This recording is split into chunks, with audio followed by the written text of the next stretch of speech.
네, 상담문의 남겨주셔서 연락드렸는데, 네네네. 채무가 어느 정도 네. 되세요? 한 6, 7천 정도 6, 돼요. 7천이요? 연체된 지 오래됐어요? 저는 한 2, 3년 정도 됐어요. 혹시 그 채무 사용처가 네. 어떻게 돼요? 뭐, 그냥 생활비로 정리하면 돼요? 네, 생활비, 그러니까 갑자기 이제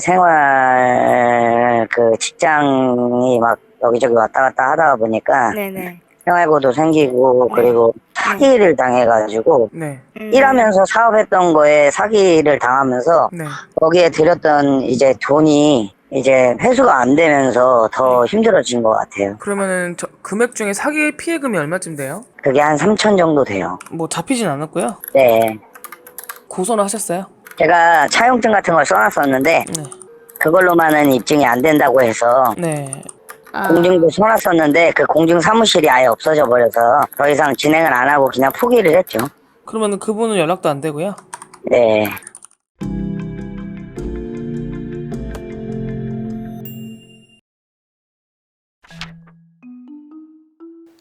네.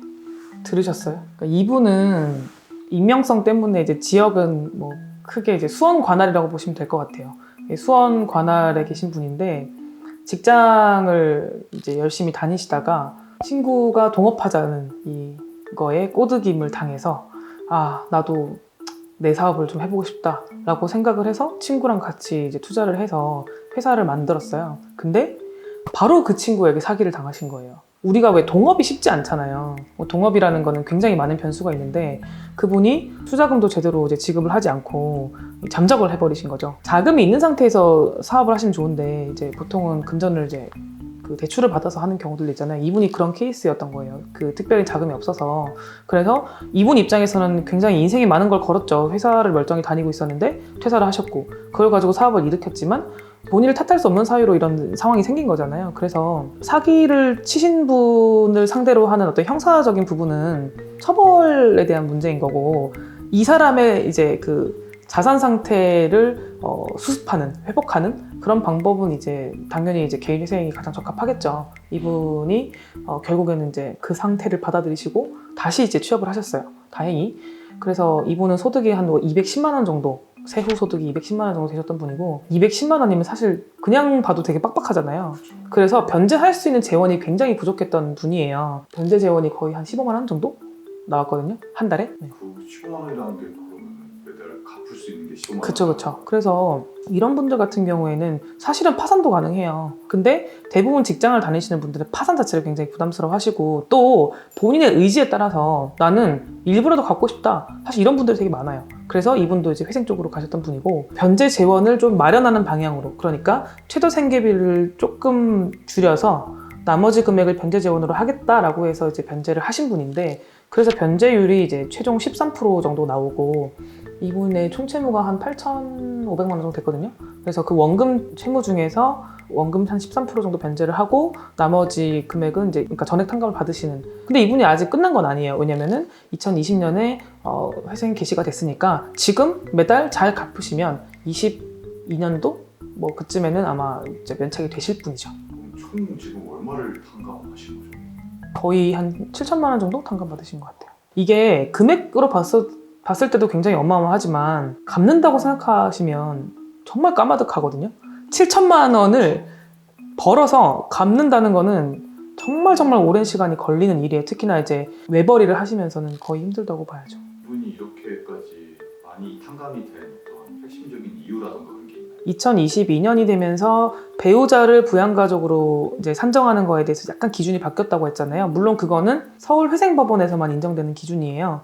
근데 이분은 이제 관할이 수원이라고 했으니까 어차피 새로 바뀐 거는 적용을 받기 어렵겠지만 기존대로 말씀을 드리면 기본적으로는 배우자는 부양가족이 될 수 없어요. 왜냐면 성년이시고 또 부양가족이라고 하는 거는 이제 뭐 거동이 불편하신 부모님이나 또는 미성년 자녀나 이런 분들이 이제 부양가족이거든요.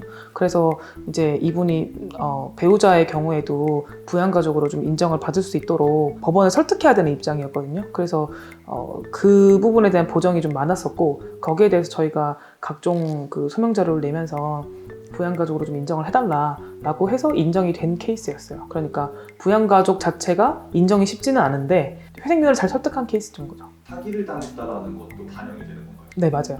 그러니까 변제 유예는 이런 소득도 당연히 고려가 되는데 어떻게 빚을 지게 됐는지가 굉장히 중요해요. 예를 들어서 뭐 도박을 했냐, 또는 뭐 사치를 했냐, 아니면은 뭐 부모님 갖다 줄 수도 있잖아요. 부모님이 사업하는데 아들이 대출을 받아가지고 밀어 넣었을 수도 있죠. 뭐 그런 거라든지 그런 상황도 고려하고 언제 빌렸냐, 빌리고 나서 얼마나 갚았냐, 그러니까 얼마나 갚으려고 노력을 했냐, 이런 것들을 좀 총체적으로 다 봐요. 물론 이제 대략적인 가이드는 있는데 그런 가이드 안에서 조금 변수들이 가감이 된다고 보시면 되는데, 이분 같은 경우에는 본인을 비난하기가 좀 어렵잖아요. 어떤 시각에서는 또 사기당한 사람이 바보 아니야? 잘못한 거 아니야? 라고 볼 수도 있는데, 그거는 좀 상황을 너무 단편적으로 이해를 하는 거고, 그러니까 어떻게 보면 잘해보려다가 안 된 거잖아요. 그래서 이런 경우에는 이제 그 변제율에 있어서 되게 엄격하게 보지는 않아요. 세상에서 사실 제일 입증하기 어려운 게 사기잖아요.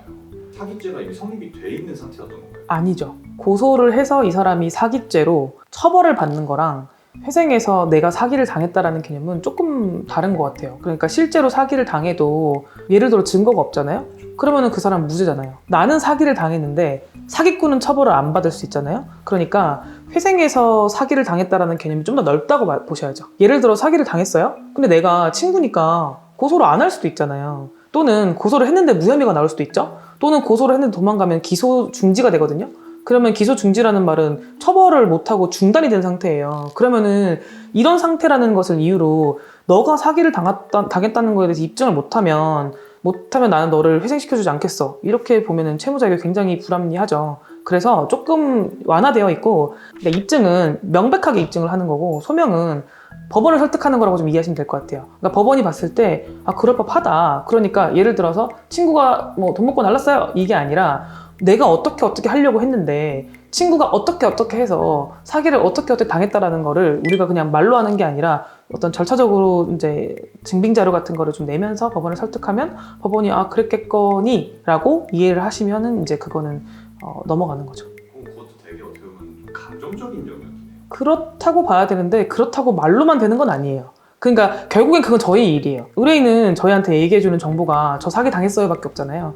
그러면은 혹시 어떤 식으로 이루어졌는지, 왜냐면은 그 사기의 패턴도 다양하고 또 그 사안에 맞춰서 저희가 제공해줄 수 있는 자료들이 뭐가 있는지는 저희가 알잖아요.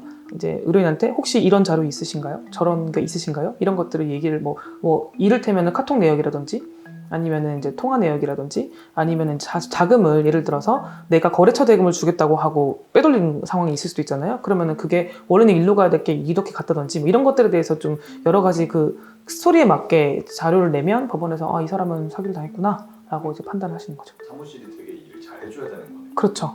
단순히 예전에 그런 자꾸 비난하면 안 되는데, 저희가 채무자도 대리하지만 채권자를 대리할 때도 있잖아요. 채무자가 회생 신청을 했는데 저희가 반대로 저 사람은 회생을 하면 안 된다고 이렇게 할 수도 있잖아요. 그런 절차적으로 저희가 참여를 하기도 하거든요. 워낙 이 분야를 잘 알기 때문에. 그래서 이제 그렇게 참여를 해서 저희가 그 채무자 회생을 기각시키기 위해서 노력을 했던 적이 있었어요. 그 절차를 하려면 이 채무자가 어떤 자료를 냈는지를 봐야 되잖아요. 그럼 저희가 열람을 할 수 있거든요, 채권자가. 그래서 그걸 열람을 해봤더니 대리인 사무실에서 회생위원회 설득을 이제 한 거죠. 이 사람은 이거는 재산에 반영이 되면 안 됩니다 라고 했는데 근거가 너무 빈약한 거예요. 그러니까 회생위원은 당연히 받아줄 수 없다 했는데, 채무자 대리인 사무실에서 그러면 절차를 계속 보완을 해야 되잖아요. 자료를 더 만들어서 더 입증을 하면서 회생위원을 설득해야 되는데 해주세요 이런 보정밖에 안 하신 거예요. 이 사람은 이건 이렇게 가는 건 그냥 부당하다, 인정하면 안 된다, 계속 이렇게만 가셔서 결국 기각됐어요. 기각 사유 중에 서류 불성실하게 제출하면 기각될 수 있거든요. 사실은 보정을 했음에도 불구하고 이 사람은 서류 제출에 전혀 협조적이지 않았다라고 봐서 기각이 되신 거죠. 저희가 노력해서 기각이 된 게 아니고 그분은 이제 본인이 보정을 계속 안 하셔서 기각이 된 케이스였죠. 그래서 저희가 열람 봤을 때는 이렇게 보정을 하면 안 되는구나 라는 걸 이제 간접 체험을 한 거죠. 영상 시청하시는 분들한테도 되게 새롭게 좀 다가올 수 있을 것 같아요. 왜냐하면 입증이 된 사기 죄만 뭔가 된다고 생각할 수도 있는데 경찰에 연락하면 이게 무슨 사기입니까 할 수 있는데 맞아요. 회생 입장에서는 이건 사기다라고 볼 수 있는 맞아요. 거니까. 그러니까 그 되게 진짜 좋은 지적인데, 사기로 고소하는 걸 되게 안 받아줘요. 그러니까 무슨 말이냐면은 얘기를 들어보시고 이건 민사네요, 그냥 돈 문제네요, 돈 못 받은 게 사기는 아니잖아요. 반려를 시키시고요.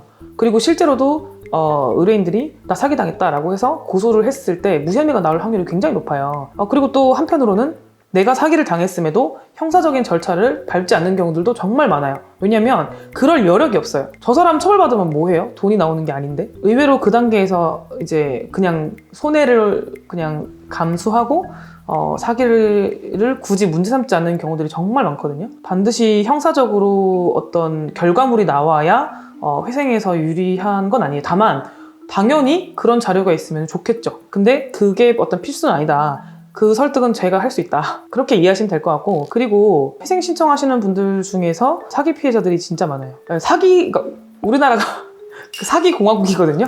사기 당하는 사람들이 진짜 많아요. 사기를 치는 분들이 정말 기발하게 진화된 방법들로 사기를 이제 치시기 때문에 저희는 정말 간접청을 많이 하죠.